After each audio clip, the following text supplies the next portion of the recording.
Well, good afternoon, everybody. I'm Duncan Kay from the Think City Institute, and I'd like to welcome everybody from Malaysia and around the world to the fifth in our series of Earth Day webinars that we've been hosting this week in celebration of Earth Day. And we still have two more to come over the weekend. And Ramadan Kareem to all of you who have started fasting today. I imagine that this is probably going to be a Ramadan that no one's going to forget. I hope that you've all had a chance to mark Earth Day with something meaningful. Perhaps you've made a pledge to reduce waste, to walk more, or maybe you've even planted a tree. The pledge adopted by my family was to start observing meat-free Mondays. So if you've got a pledge, why not tell us about it in the chat box? So today's topic is climate change and COVID-19, a tale of two crises. Now, what's become apparent to me over the past few weeks of lockdown is that people are starting to question our way of life, and that perhaps we can't go back to our old ways, and we might just embrace the new normal. Our speakers today are both experts in the field, and we're very lucky to have them join us, as I know that they're both extremely busy people. We have joining us Dr. Kriban from Friends of Bukit Kiara, who's a friend and neighbor of mine, and Sophia Castelo, a friend and colleague of mine here at Think City. So before we start today's session, I'd like to tell you a little bit more about some of the other events that we've got to celebrate Earth Day. We're most of the way through our week, but that doesn't mean that there's not still some good things planned. The calendar that you can see here now, I'm going to make available for you to download in the Files tab at the side. So I hope you can join us for the events we have tonight and over the weekend. We've still got some screenings happening every night and webinars during the day. And for those of you that missed our fantastic Earth Day Jam on Wednesday, which was Earth Day itself, have a look at Think City's Facebook page, and I think you can still rewatch it there. We've had our Earthly Art competition open for 5 days now. And I've seen some of the submissions already. Some wonderful pieces have been sent in, but there's still time for you to pick up your paintbrushes and submit something. So please do take the opportunity. It's open to the public, and there's two categories, over 18 and below 18 years of old. And the theme is Earth Day 2020 Climate Action. So if you go and click on the link that you can see at the top of the page there, thinkcity.com, just have a look at the Earth Week program, and you'll find all the terms and conditions for that. So back to today's session. Before we start, a quick word on format. Our two speakers will be presenting for around 20 minutes each, and this is going to be followed by a Q&A session. So please post your questions in the chat bar at the side, and if you've got a question for a specific speaker, please indicate that when you post it. And if you get your questions in early, you're more likely, you've got a better chance of having it asked than if you post it right at the end. And we're also going to be having a brief survey towards the end of the session. I hope you can complete that so we can improve our formats and content for future webinars. And lastly, a technical note. Over the past few weeks, we've noticed that the internet connection seems to be becoming increasingly unstable. So if you do have trouble hearing, press the reconnect button that's at the top of your screen. And if that doesn't work, or your screen freezes or something, just refresh your browser and you'll be let in automatically back into the room. And just a note that both speakers' slides will be available for you to download towards the end of the session. So our first speaker is Sophia Castelo, who by her name, you might guess that she's not Malaysian. Sophia is originally from Portugal, but is now based in Penang as co-lead of Think City's resilience team. And she's in charge of the nature-based climate adaptation program for the urban areas of Penang Island. She holds a degree in landscape architecture and postgraduate degrees in project management and climate change and sustainable development policies. She's got 20 years of experience in designing and managing landscape and urban design projects in Europe, China, the USA, Australia, and Malaysia. She's a co-founder of the NGO Mulheres na Arquitectura, which I'm sure she put in there just to try and make me slip up, which means women in architecture. And she's committed to the empowerment of women in the public space and in the architecture profession. Several of her projects have been awarded by prestigious organizations such as different landscape institutes, UNESCO, and in fact, even the United Nations. Sophia is going to be explaining how the COVID crisis might become an opportunity for us all when dealing with climate change. So I'd like to invite Sophia into the room. Thank you very much. Thank you so much. Thank you so much, Duncan, for your kind words. I swear I did not add the Portuguese name to trick you. So I'll be talking about how the two crises develop differently and how can we shift from crisis mode to opportunity by building environmental and social resilience. So we'll discuss differences and similarities of the crisis, humankind's connection to nature as a possible cause of the problem, opportunities for climate action, and building social and environmental resilience in a post-COVID world. So there are substantial differences between the two crises. Foremost, COVID-19 has had a time span, a lifespan, a very short lifespan. So it was identified in China in December 2019, and a pandemic was declared in March 11th, 2020. So it's now 24th of April, and our lives have completely changed. As for climate change, the basic science of climate change was identified in the 19th century, and the threat was understood in the 60s. So while climate science is very well understood and uncertainties exist, but are a result of the complexity of the systems, COVID-19 is not yet fully understood despite the genetic sequence as being published in January 2020. So basically the source of the threat is very, very different.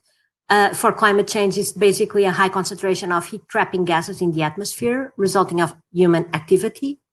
The communality with COVID-19 is that there may be human impacts in the origin of the virus, as animal-to-human transmission can result of wildlife trade. In terms of level impact, there's no comparison. So COVID-19 impacts human health and mainly the elderly and people with pre-existing conditions, despite the existing uncertainties. This is what is known. Climate change impacts the planetary system. And in terms of human society, the most vulnerable communities and countries will be the most impacted. So in terms of similarities, Yale University identified precisely the same stages of denial for both crises. So stage 1, the crisis is not happening. Stage 2, it's not humans that are to blame. Stage 3, it's not that bad. Stage 4, solutions are too costly, so it's better not to address it. And stage 5, it's too late to act. However, reality has a way of imposing, overcoming denial. And in the case of COVID-19, that came pretty fast. So the virus and the disease brought the world to a halt in just approximately 3 months. The differences in impact, it's not only in terms of number of people, but in degree of impact. We are all locked at homes, and we are at our homes, and we are all being impacted. But that's very different from having our homes destroyed and our livelihoods forever changed. It's also very different in the fact that COVID-19 is a new event, very recent event, and there's no movement behind this. All the changes we've been experiencing are not backed by an international movement, while climate change has a strong movement that has started with the environmental movement and the first Earth Day, which took place in USA in 1970. Actually, this poster is the original poster of the first Earth Day. There are differences between the environmental movement and the climate movement because they were, in the 70s, they were very focused on pollution, air pollution. And it is assumed that the publishing of Silent Spring by Rachel Carson initiated the environmental movement. And it's a book about the impact of chemicals in nature, particularly pesticides. What we see here is that actually Earth Day had a positive impact. They were addressing the issues of pollution, and we see on the right, this green graph, pollution has come down in the countries that were protesting, despite on the left side, emissions kept on going. We also see that global negotiations for climate change were initiated only in the 90s. So we can see here that tremendous, many conference of parties in which all stakeholders involved, all countries on Earth, in most conference of parties met to discuss the issue, had no impact in the rise of emissions. And the world joins the climate movement. It starts with children, with different countries, but there's tremendous push from the public in order for governments to take action, and this action does not come. Lastly, I would just like to very briefly address the differences of speed of climate change and the virus and COVID-19. Basically, we're all talking about the Earth global system, which has 4 spheres, and the 4 spheres have different processes and very different timelines. For instance, the geosphere has processes that function only in the order of millennia. Climate is a result of an interaction between the hydrosphere and the atmosphere, and the processes are mainly physical processes that carry substantial inertia. So it can take a long time for the manifestation of the processes. As for the biosphere, everything is very fast. It's actually where humans are located in the Earth system. So humans and the virus. So this is why there's such a big difference in fast-paced crisis. Now we're going to talk about humankind's connection to nature. It's a fascinating subject. We're going to approach it in a very short way because we really need to address this issue to address the final conclusions. So humans are destroying nature at an increasingly faster pace. And this is obviously because we think we can live without it. It's heartbreaking to see our impact in biodiversity. 200 species go extinct every single day. 97% of all mammals are humans, cows, and pets. And 70% of all birds on Earth today are chicken.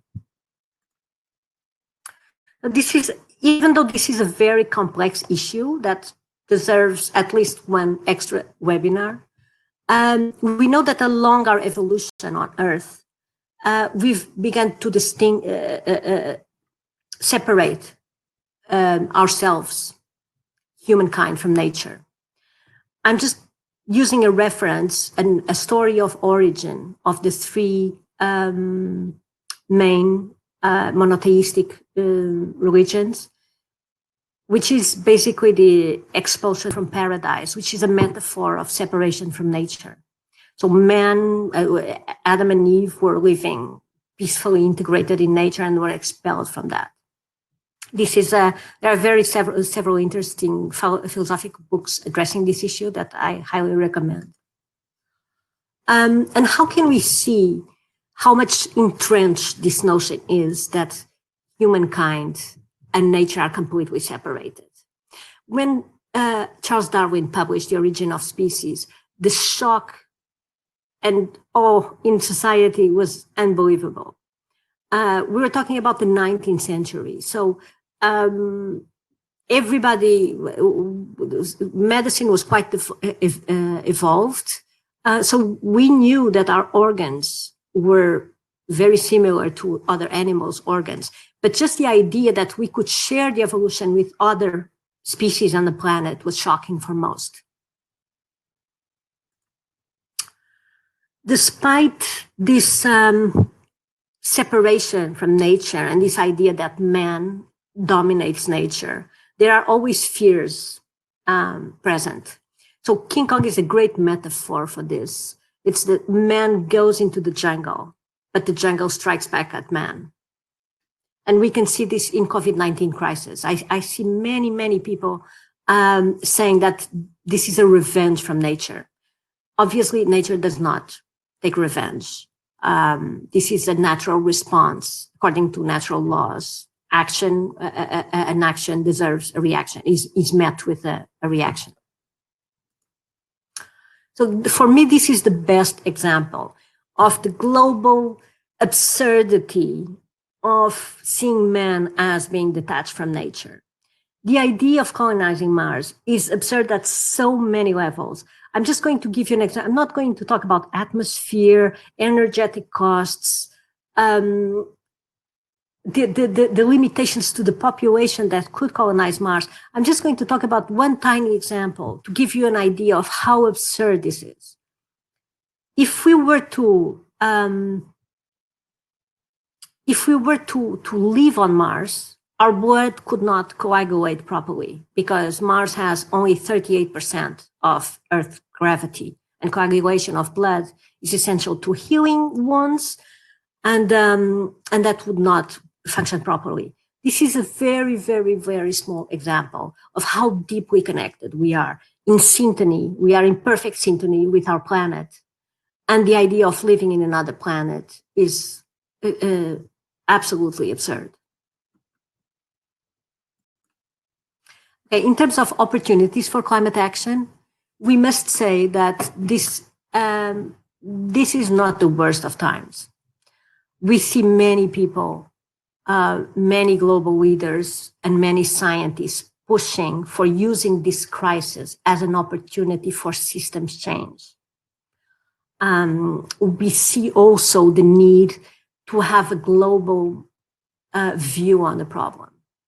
So this is actually an extract from a paper published in Science magazine earlier this month, and it's named "The Moment to See the Poor." This is also another benefit of this crisis because everyone's impacted. It's the first time that I see so many people considering vulnerable communities in a fairer light.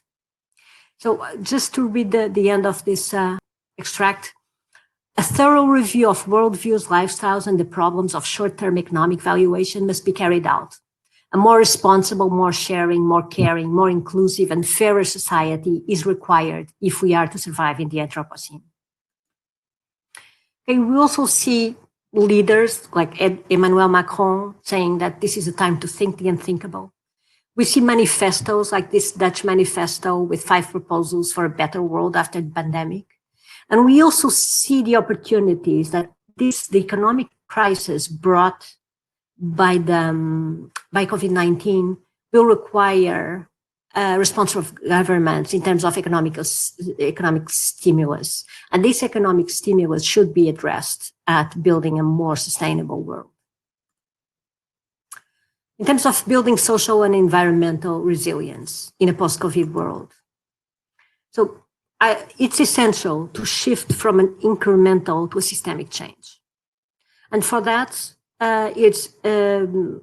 we need to rethink our connection to nature, because if we don't rethink our connection to nature, nothing else will be possible. We need to promote science-based decision-making processes, ensure a fair distribution of resources, and think global but act local.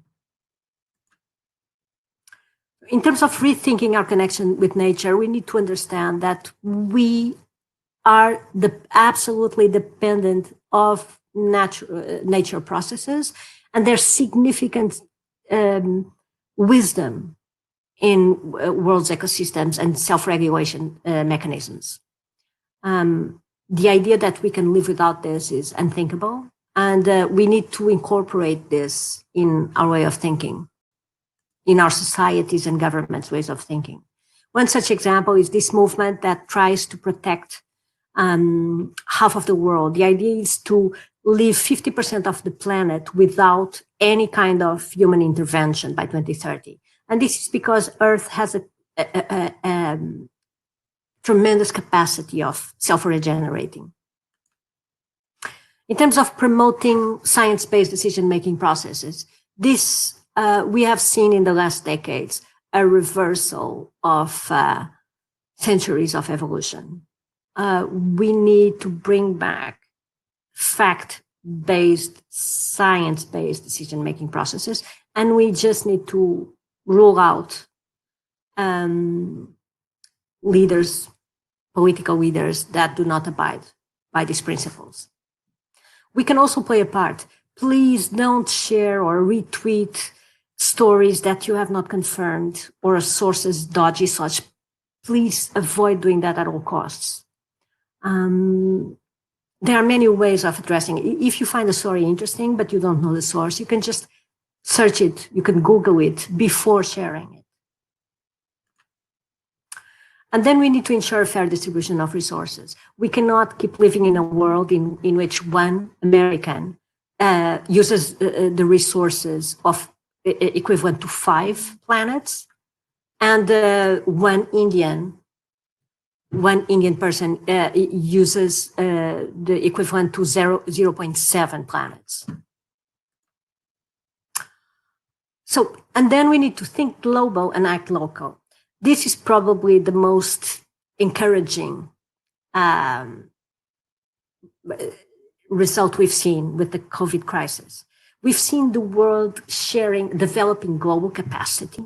We've seen countries responding, initiating lockdowns because of according to instructions of other countries and coordinating with other countries. We've seen an incredible amount of sharing of scientific resources and big data. Even Think City has been working, our analytics team has been working 24 hours of 24 hours on this.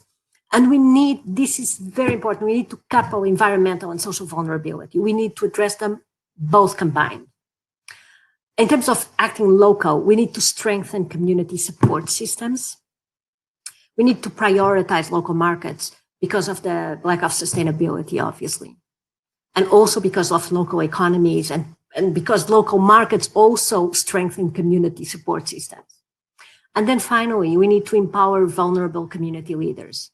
It is not the time to stop talking for the vulnerable communities. We need to empower them to have their own voices. Thank you very much. Back to you, Duncan. Thank you so much, Sophia. That's a really fascinating presentation, and it's raised quite a few questions for me. So I hope you'll join us again in 20 minutes or so when we have our Q&A after our next speaker. So our second speaker today is Dr. Kriban, who has been the president of Friends of Bukit Kiara for the past 2 years. As president, he's been focusing on the organization's efforts in driving the Gazettement agenda and developing the narrative for protection of the green lung through engagement with all stakeholders, including the Green Agenda CBOs and NGOs in Klang Valley. He's been passionate about sustainability, the protection of the environment, and the rights of communities throughout his work and life. And he's increasingly devoting his time to those endeavors. He studied in Cardiff University in Wales in the field of civil and structural engineering, and he then went on to complete a PhD in Aberdeen in Scotland.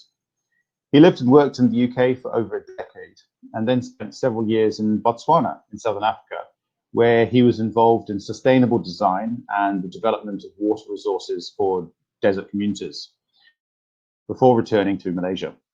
He manages an engineering consultancy based in Tamantun, here in KL, which provides specialist design and technology services in the construction space and with regards to heritage structures.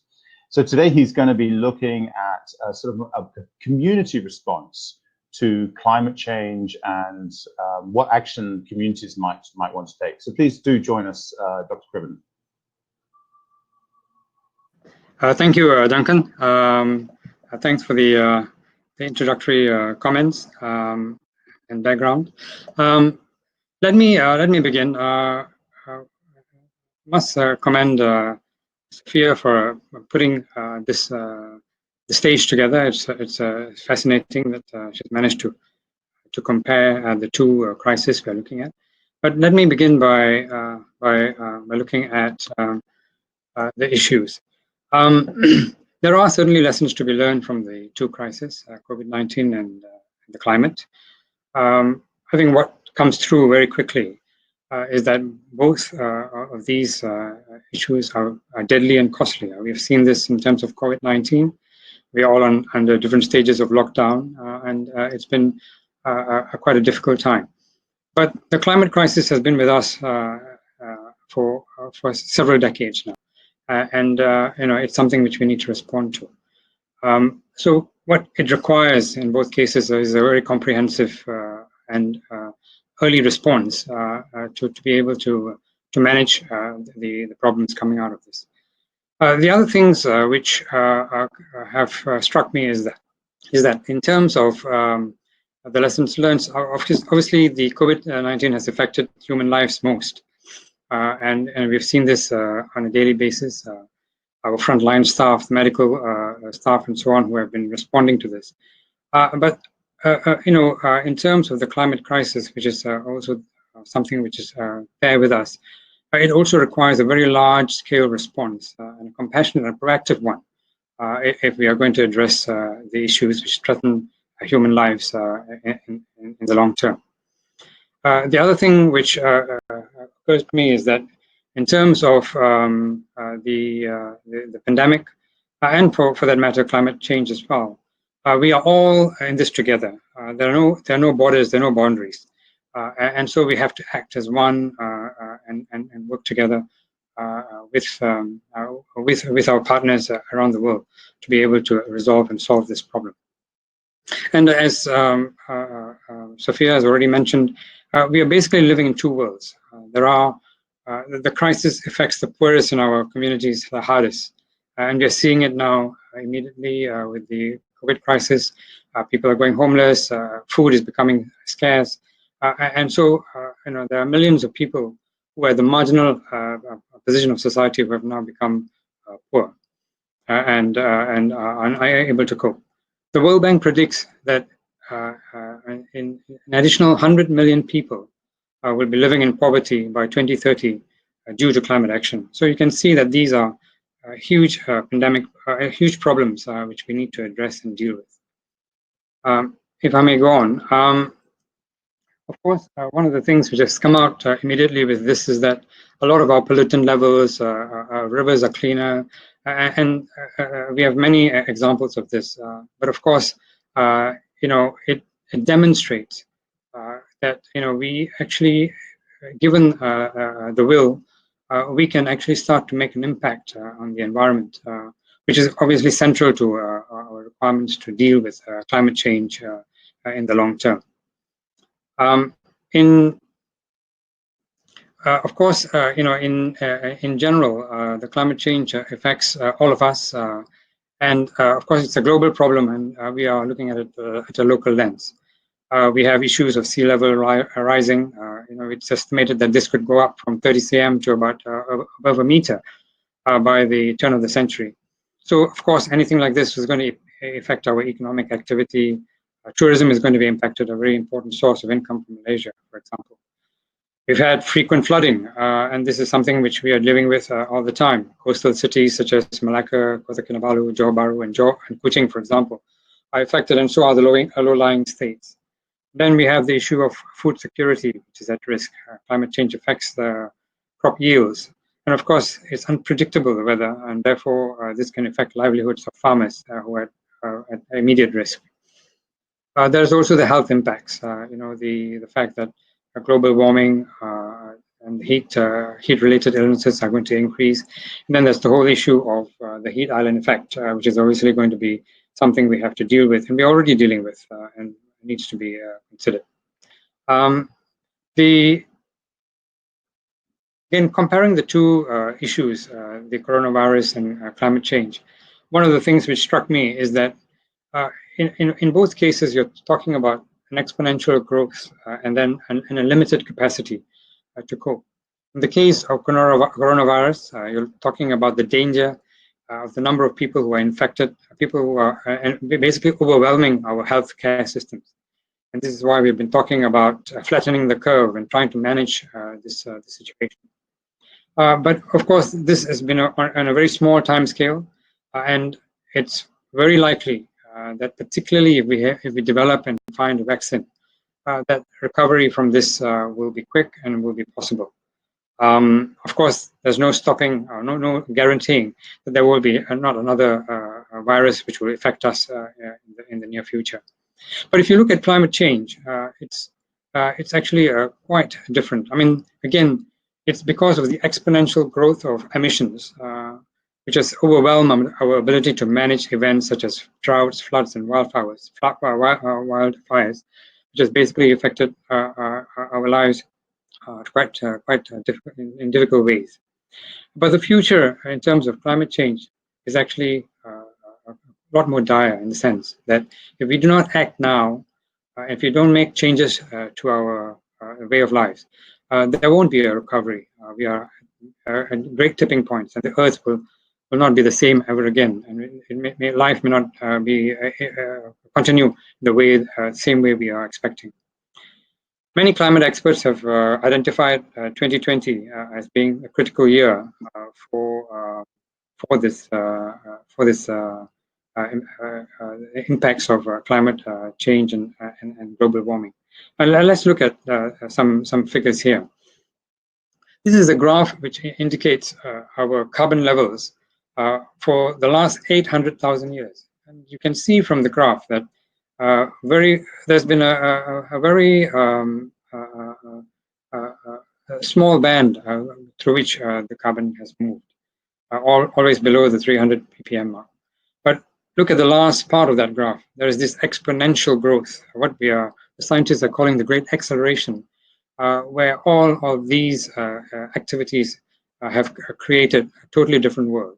If you look at the next graph on the other side, we have just expanded the time frame. And for the last 150 years, this is what's happened. Our carbon emissions have grown exponentially. And since the Industrial Revolution and the discovery of the steam engine, we have been living and using the resources at an alarming rate, a rate which is not sustainable. So over the last decade or so, there has been a lot more understanding of what it is and how do we to deal with this climate dilemma. There's this concept of planetary boundaries. What Prof. Johan Rockstrom from Sweden has done is to define safe operating limits for 9 biophysical processes which govern stability and resilience of Earth systems.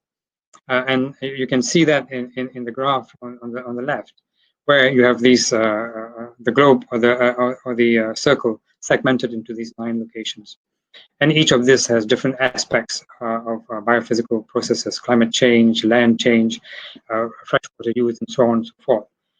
But how we are now beginning to look at this is that if we can live our lives within the first planetary boundary, the green zone, as you can see in the diagram, then we are in the safe zone. We can live our lives and not have to deal with the kind of impacts that we're dealing with. But once you go beyond that first zone to the yellow zone, then you are basically in a situation where the risks are getting very, very large, and we have to start to manage it. And when you get into the red zones, we are really in a situation where it becomes very risky indeed.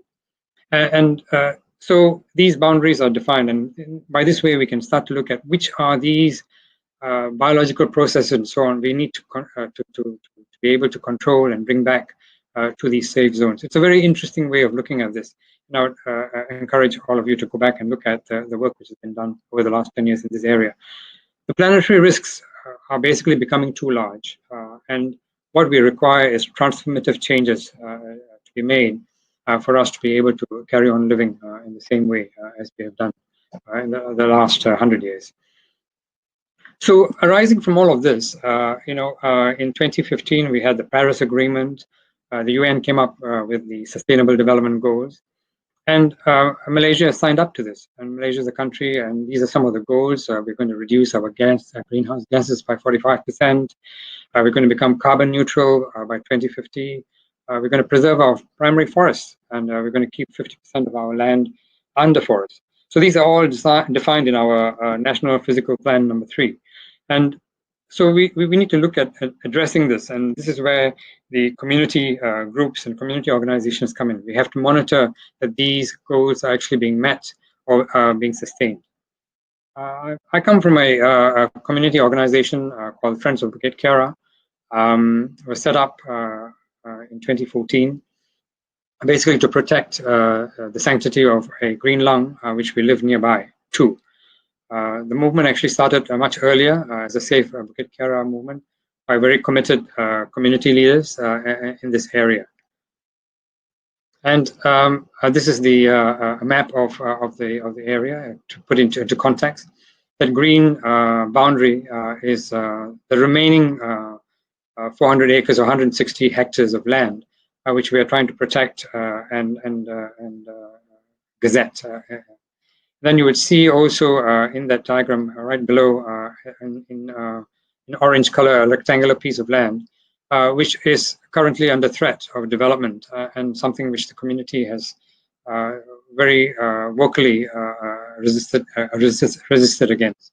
And we hope this will not go ahead and will not happen, because it will change the face of the green lung as well as the community living in this area.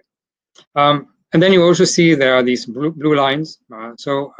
There's river systems coming up from this green lung, which I will come back to in a subsequent slide.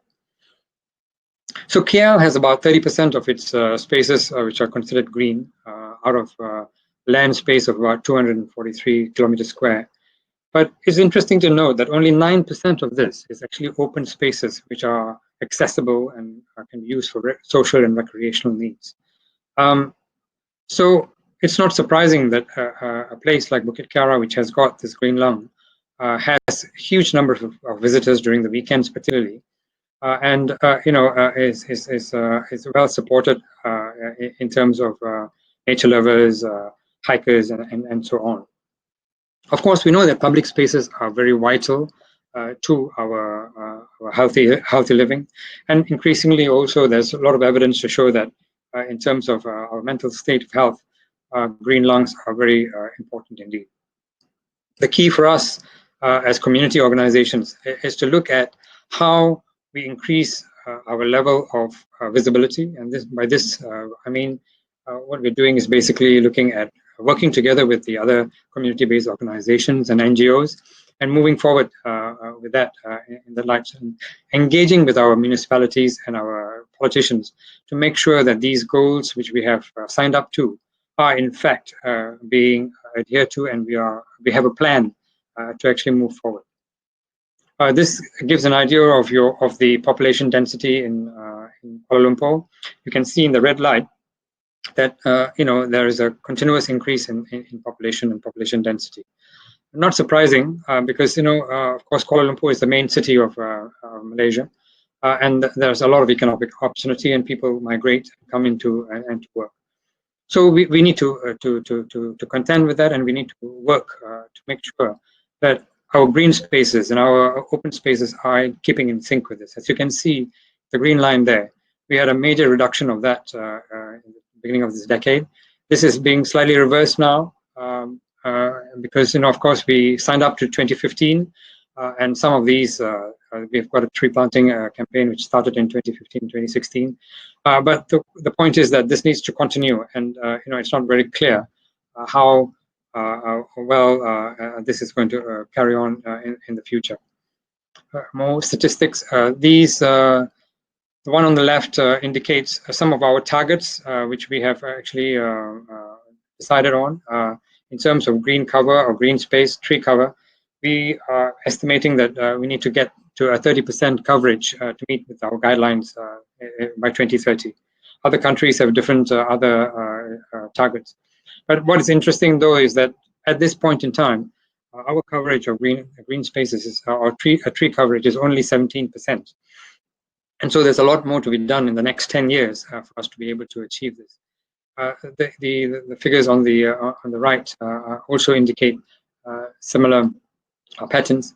we can see that there's some improvements going on, and hopefully with the kind of interventions we are looking at, we can start to achieve these goals, because it's important for us to be able to contribute to this requirements in terms of meeting the climate change challenge.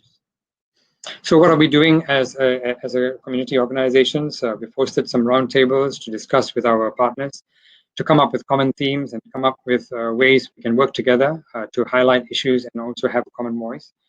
And of course, we have various events which we organize throughout the years.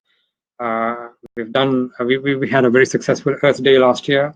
This year, because of the lockdown, we've had to do this online, and we've had a tremendous team who put this together, and that's been great. Then we've had various walks and talks and hiking, and we are also contributing towards, our issues to do with our parks and slopes and so on, so that our leaders in the municipalities will be able to engage with us.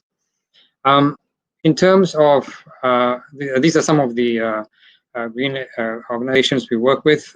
They are our partners, and we obviously we're looking at increasing this partnership so that we can have a bigger voice in the Klang Valley. In terms of the Bukit Kiara as a green lung, it is also a very important source of rivers. You can see some of the blue lines. There are actually three major rivers, the primary one being Sungai Pechala. There's also Bukit Ayu, and then there's also a river which goes into the Segambut area, in the north of that picture. The point is that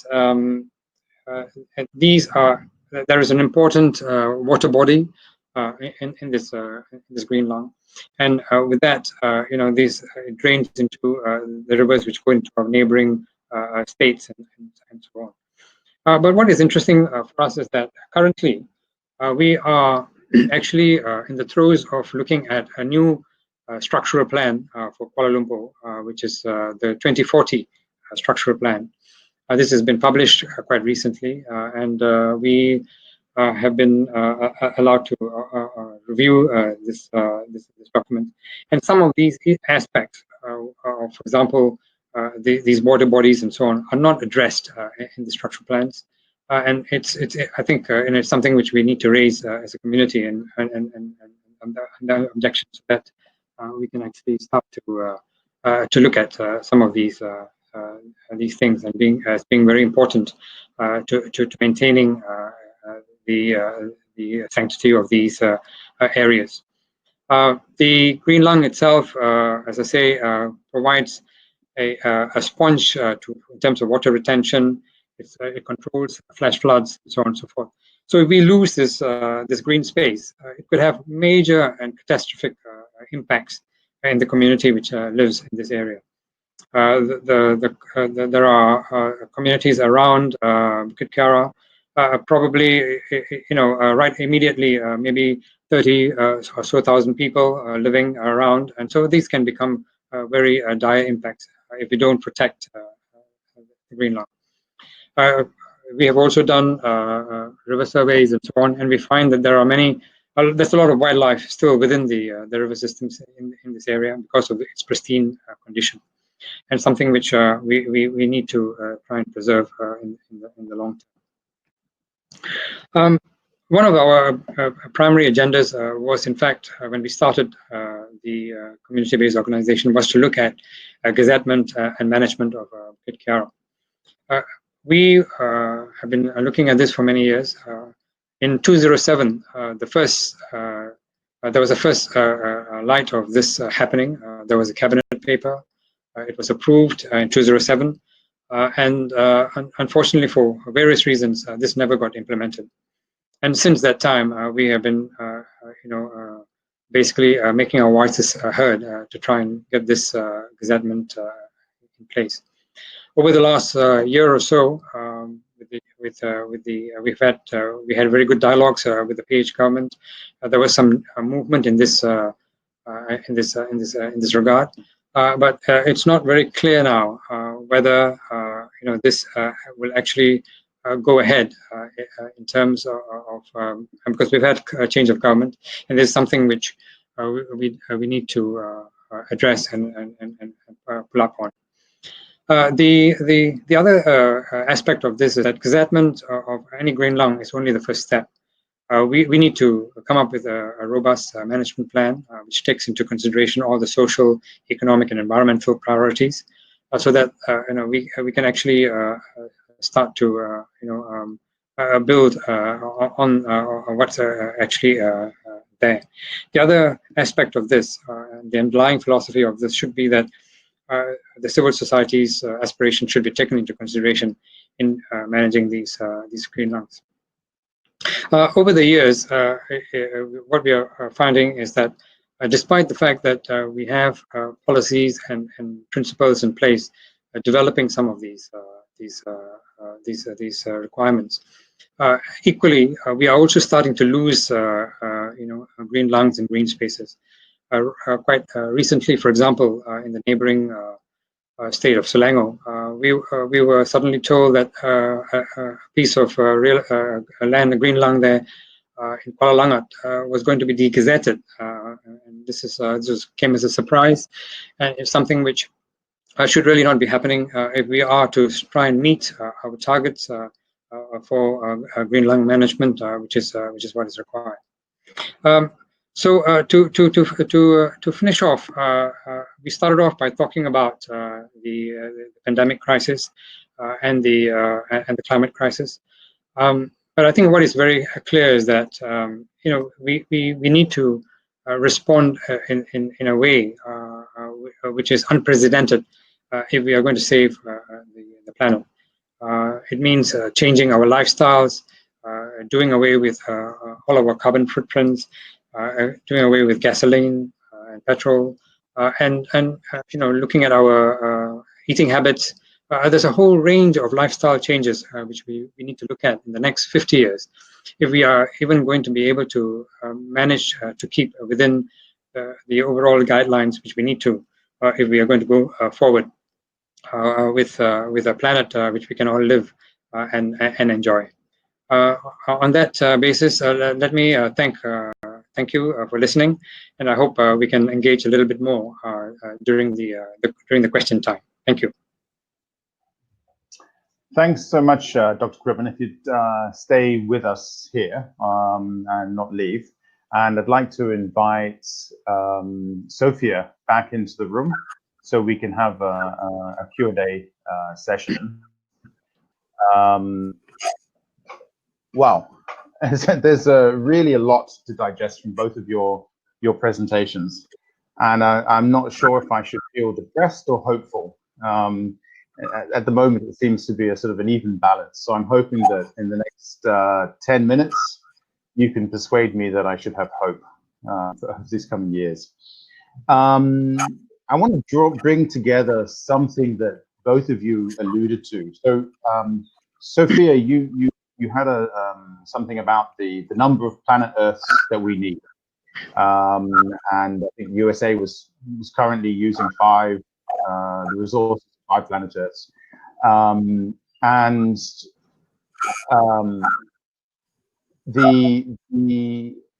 think it's that by 2050 we'll need 3 planet Earths if we can maintain our current lifestyle for the whole globe. My question is this: if what are you aware of what Malaysia's usage? Materials and what have you, how many planets are we using here in Malaysia? And the other side of that is for Dr. Kriban, the 2015 Sustainable Development Goals. Are we realistically going to achieve them by 2050? So maybe Sophia first. I don't know if you have an answer.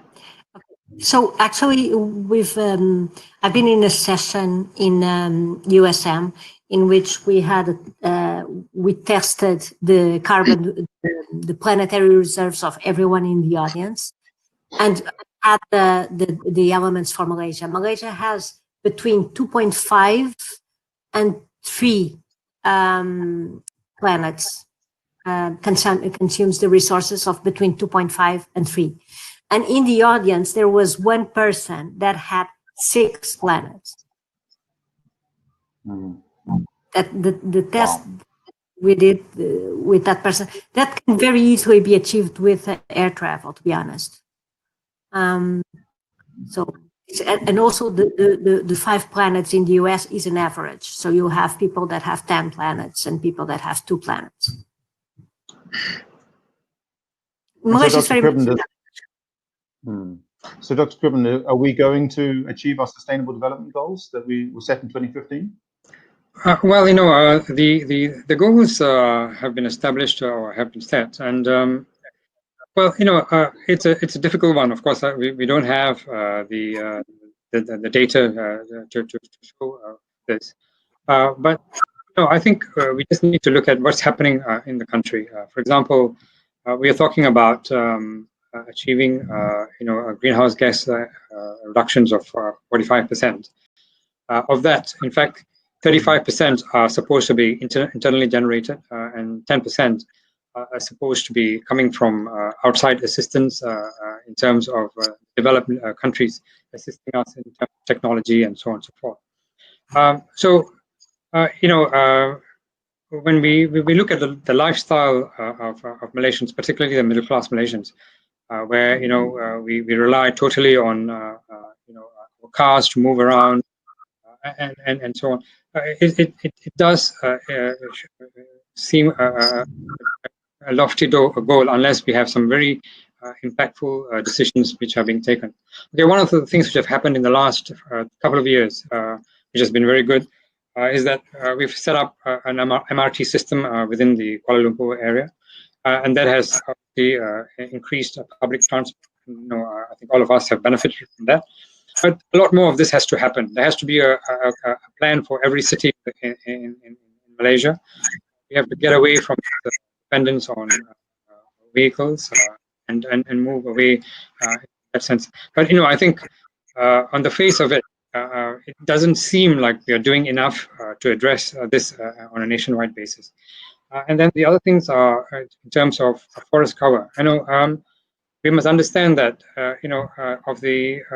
as CO2 is emitted into the environment, more than 50% of that CO2, 25% is actually absorbed by our existing green lungs in the world.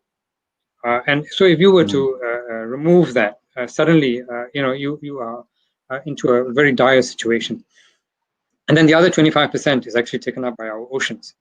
So the maintenance of green lungs and so on is actually a very critical factor in terms of absorbing these carbon emissions and so on. And what we are seeing is, on the one hand, we are having a tree planting campaign in Kuala Lumpur to plant 100,000 trees. But on the other hand, in the neighboring areas, we are gazetting green lungs, and we are allowing development at a pace which is unprecedented. So there has to be a balance. Obviously, there has to be a balance. We can't stop all development, but I'm hopeful. But I think the only way this is going to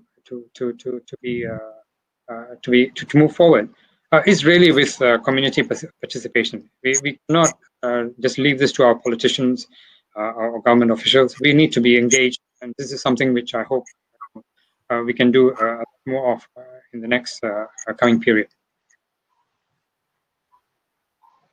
Well, that leads nicely into a question that we had from, well, it's actually 2 questions from one of our attendees called Saleh. And his comment was that people are concerned with short-term and not long-term issues. And how do we overcome this? And what's a better way of getting people to act sustainably? Is it the carrot or the stick?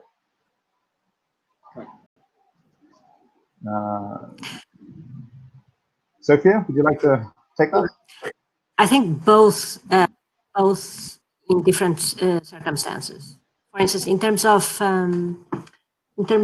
economic mechanisms, it's pretty clear, it's well studied that for some elements such as green energy subsidies work better. For other types for destruction of green areas, for instance, penalties work. So if we have this studied in terms of economic mechanisms for green action, we can also understand that we can use both type of strategies for other types of action. I think that first, the best thing is for people to understand that have the carrot, so they won't have the stick. That's what I would say. Yeah, Duncan, could you just repeat the first part of that question? Because I think it was sounded interesting, but I'd like to get that again. Yeah, I'm having a few internet problems. Oh, no, totally. So, in terms of people are concerned with short-term and not long-term issues. Yeah, sure. And how do we overcome this? And what's a better way of getting people to act sustainably, the carrot or the stick? Yeah, sure. Yeah, just addressing the short-term and the long-term. I think the crisis currently has brought this to a very stark reality. We have responded to this problem within, as Sophia quite aptly showed, within 3 months. Suddenly there was a crisis, and we all responded to this, and so that's been amazing. But the point is that the climate crisis has been with us for 6 decades, at least, and we've known about this, and it's a long-term problem, and all the evidence is there. And again, I think Sophia, what you said about let's believe the science and let's work with the scientists, and not and try and dispel that. So I think the question of we obviously need to be able to respond quickly to issues. Communities being affected by floods and other tipping points in the world, we need to obviously respond. But the long-term game is the important one. We need to understand why we are here. The evidence is very clear, there's evidence that to be able to even keep within the guidelines of this 1.5 degrees C temperature change requirements. We have to make some very dramatic changes to the way we live. In fact, the IPCC report about a year or so ago indicated that even if all the guidelines and all the commitments which all the countries have given in 2015 in the Paris Agreement are fulfilled to the letter, we are not going to be achieving the 1.5 degrees C limits. We're going to go up to maybe even up to about 3 degrees. And we know that life cannot be sustained beyond 2 degrees C. So, the long-term issues are very, very important.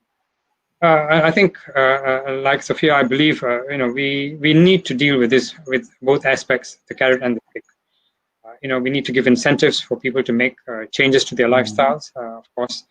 But on the other hand, we need to have regulations and rules, and we need to have both aspects to be able to deal with this. Okay, Sophia, that's a bit of a depressing portrait that Kriban is painting, and I know you have done work on this. What would you're based in Georgetown? I know you're not as familiar with KL, but if we see a 3-degree rise, what would Georgetown look like with a 3-degree rise? Would you describe life in Georgetown? Okay, so a 3-degree rise on the current emissions path we are, we will reach a little bit above 3 degrees by 2100. Okay, so the estimates according to this scenario is that by 2050, Georgetown and KL, actually all cities in Malaysia, will experience 200 heat waves, 200 days with heat waves per year. And this is halfway to the 3 degrees into 2100. Okay, so what we are facing right now is, compared with 1980s, in which Malaysia had 20 days per year with heat waves, in 2050 having 200 days per year with heat waves.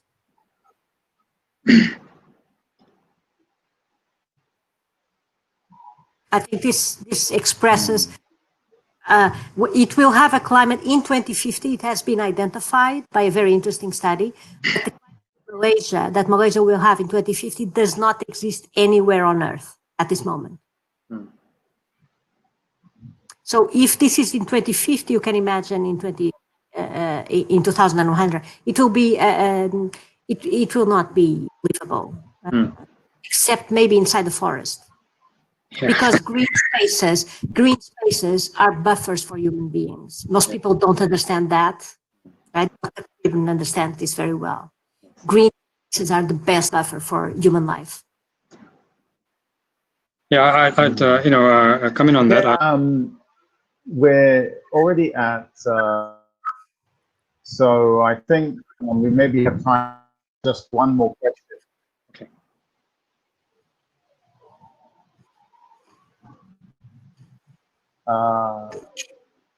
So I think we just have time for one more question. A lot of people have been asking, what can we do? What can we do as a family? What's low-hanging fruits that we can do as individuals to make a change? And I'm going to try and put these together in a question for each of you to answer. So, as individuals, what action can we take that's relatively easy for us to live more sustainably in terms of climate action? And also, what is the most radical action that we can take as individuals or as a family unit to change the way that we live? That would have the most impact, I guess that's what the question is. And the third part of this question is, what action should we be taking to get more things done? We're up to, is it COP26 this year in Glasgow, I think it is. Yet climate change seems to still be happening. So it's just a talk shop. Do we need to take action as individuals to make our governments change tack? The COP was cancelled, Duncan. The Glasgow COP was cancelled. Of the COVID-19. Due to the COVID-19 crisis, the Glasgow, I actually think city would be ending for the first time a COP, but it was cancelled. Okay, I can reply to your question. Okay, this is a very individual, very personal reply, so don't extrapolate to other people. I think the most important action we can make is put only people that prioritize climate action in government. This is much more important than the other action, because it is government that will implement the necessary measures for us to change the system. So this is the most important, the one that's the most important for me, and the most simple. The most radical would be the one that has the biggest impact in terms of footprints, but has the most personal costs, which is not having children. It is known that the individual action that leads to the smaller carbon footprint is not having children or having one less children. But obviously, it has significant personal costs. Did you ask anything else, or just those two questions? No, I think that's good. Dr. Kriban, if you'd like to respond as well. Yeah, I think we certainly can do a lot of things on the personal front. What do you call get involved in a community garden, for example. We have a thriving one here in Tamantun, very well managed. Do composting, do your own gardening. All of these things obviously are things which we all can do as individuals and can start to change life. Shop local. We've been doing this now for the last 2 months, and we should continue this, of course, and of course make dietary changes. As we know, the amount of energy required to have meat, to produce meat, is several times more than vegetables. So, again, those kinds of, those are the low-hanging fruits, I would say, which we can actually get involved with on a personal level. Yeah, on the more radical side, then the other thing, of course, get involved with community organizations, make your voice heard, and then if it comes to it, and you realize that things are really not going the way we are expecting them to, and promises are not being kept, then maybe we have to take more radical action. Get out there and protest, whatever it is that takes. Which and I think there are several levels at which we can actually intervene and provide assistance. But I think the central thing is get involved, get involved with the local organizations, and be aware of what's going on. I think I think the most important thing is for us all to be aware whether these goals and these requirements which we have signed up to are actually being met, and that's not going to happen unless we get engaged. Thank you, Dr. Kriban, and thank you to Sophia. I think the message that has really come through to me from both of your presentations is that the responsibility really lies with me, to each of us as individuals. We can't just pass the buck, hope that our politicians are going to do it, our leaders are going to do it. That we need to put pressure onto our politicians, onto our community leaders, and ourselves to make the change that we really have to see immediately. We can't wait any longer for the change. So our time really is up. We're well over time. So thanks to all of you who joined the webinar today, and a special thanks again to Sophia and Kriban for their time and engaging presentation. Our survey has been posted, so please do take a minute to fill that in. Dr. Kriban, please, before you go, I'd like you to tell us a little bit about tomorrow's webinar that you're involved in. Yes, thank you, Duncan. Yeah, again, I must really thank Duncan and the Think City team for helping to put this event on behalf of Friends of Bukit Kiara, which is going to happen tomorrow at 2 p.m. For those of you who don't know, Bukit Kiara has actually got the largest observed land-based fireflies. We discovered this a few years ago, and this has become a very important source of interest and so on. So what we have done is we've invited two very eminent speakers, Dr. Nada and Thari. Dr. Nada has worked, has done a PhD in fireflies, and is doing some very interesting work. And she's going to talk to us about what are the ecosystems which are important for fireflies to thrive. And and by example, we will look at this as ways of also engaging with our local councils and so on to see what we need to do in Bukit Kiara to make sure that this continues. On the other side of it, Thari is talking about some very interesting aspects of rewilding spaces so that fireflies can thrive. So it's going to be a very fascinating 1 hour. Please join us, and we will see how we go from there. Thank you. Okay, thanks so much, Dr. Kriban. I really appreciate that. And I hope everyone will join this talk tomorrow. Just a couple of reminders. If you're interested in getting the slides of today's presentation, they're available now for you to download from the Files tab at the site. And just a reminder for you to join us tonight at 8:30 p.m. for a film screening, Living the Change, which is about obviously living sustainably. And it's something that after today's webinar, I think we're probably more aware that we have to change our own lifestyles. And a final word on tomorrow's webinar, which will be at a slightly later time of 4 p.m.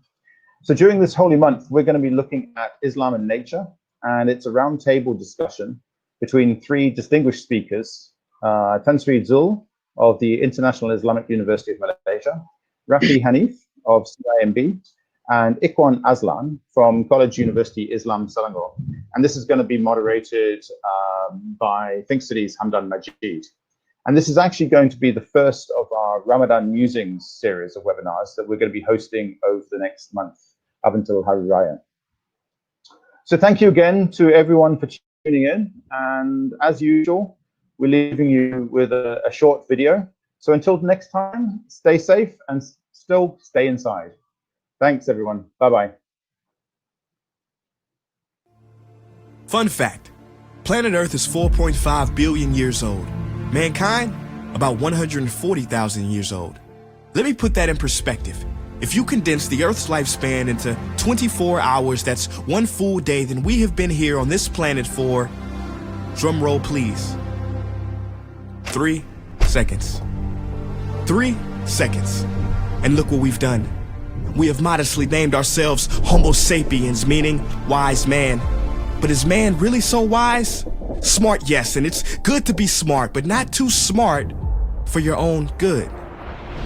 Yes, we have split the atom.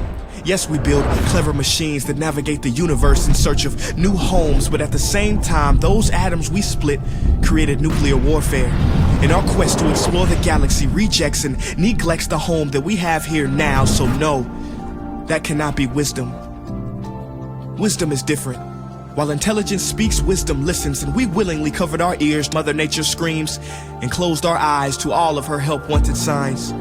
Wisdom knows that every action has an equal and opposite reaction, so if we were wise, we would not be shocked when we see storms that are stronger than ever before, or more drought, hurricanes, and wildfire than ever before, because there's more pollution than ever before, more carbon, more trees cut down than ever before. At a record pace, we have increased the extinction of animals by 1,000 times the normal rate. What a feat. In the next 10 to 100 years, every beloved animal character in every children's book is predicted to go extinct. Lions gone, rhinos gone, tiger, gorilla, elephant, polar bear gone in 3 seconds. Species that have been here longer than us will be gone because of us in this 3 seconds. In an existence shorter than a Vine video, we turn the circle of life into our own personal conveyor belt. Somebody, anybody help. We were given so much, the only planet in this solar system with life. I mean, we are 1 in a million. No, actually, scientifically, we are 1 in a billion, trillion. That's a 1 followed by 33 zeros. And I don't want to get too spiritual, but how are we not a miracle? We are perfectly positioned to the sun so we don't burn, but not too distant so we don't turn to ice. Goldilocks said it best, we are just right. This paradise where we are given medicine from trees, not coincidentally, but because like the song says, we are family. Literally, everything, every species is connected genetically, from the sunflower to the sunfish. And this is what we must recognize before it's too late, because the real crisis is not global warming, environmental destruction, or animal agriculture. It is us. These problems are symptoms of us, byproducts of us. Our inner reflection, loss of connection has created this misdirection. We have forgotten that everything contributes to the perfection of Mother Nature. Corporations keep us unaware and disconnected, but they have underestimated our strength. Contrary to popular belief, millions are waking up out of their sleep, seeing our home being taken right up under our feet.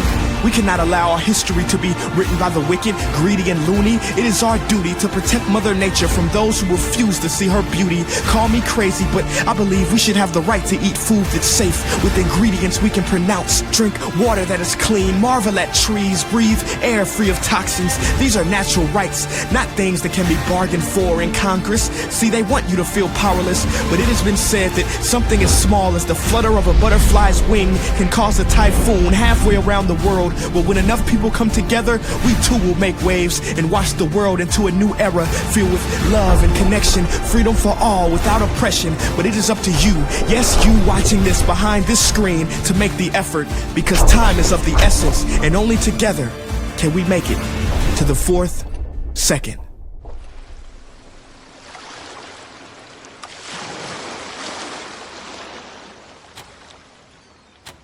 We can no longer rely on those who have polluted our air, water, and sea for a solution. There will be no Iron Man coming with a super technological fix to save the world. In fact, we cannot save the world, but we can recreate the world. We must do something about our trees. Trees are so important to this planet. Destroying them is causing more than 7 billion tons of greenhouse gas emissions each year. If we don't stop the destruction of the world's forests, we will not be able to solve climate change. Period. For the past year, I've been supporting Stand for Trees, a platform that puts the power of change back into the hands of the people. They allow you to take responsibility for your carbon footprint and directly protect the threatened forests, forest communities, and wildlife of the world. If millions of us support Stand for Trees right now, we could actually do something about climate change and environmental destruction. Only through the collective actions of us all will we have a future full of forests that are full of life, and a planet that is full of harmony. Please join me and go to standfortrees.org to save a forest and to save our future.